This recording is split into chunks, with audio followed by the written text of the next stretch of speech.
Hello, my name is Sarah Cordiner and you're watching Edupreneur TV.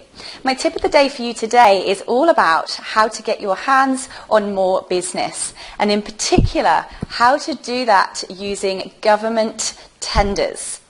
Now there's a website called tenders.gov.au, and this is the federal website where government jobs and tasks and contracts are advertised to both product businesses and service-based businesses to deliver services to the government. So it doesn't matter whether you're selling pencils or whether you are a service training provider such as myself.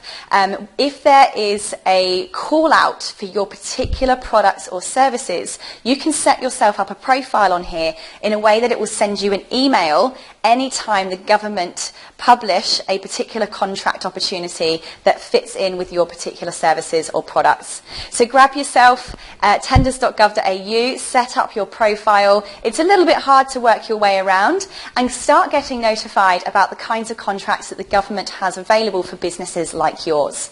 Now once you find one that's of interest, please be warned that this application process is not for the faint-hearted. They are very large applications. There is a very stringent process for assessing whether your business has the capability and the capacity to deliver those products and services. But believe me, it's an extremely wonderful and fruitful opportunity if you do find yourself successful on one of those particular applications, and you have to be in it to win it. So go for it and good luck. If you want more tips like this, then join your name on the link above or below and we'll send them straight to your inbox. See ya.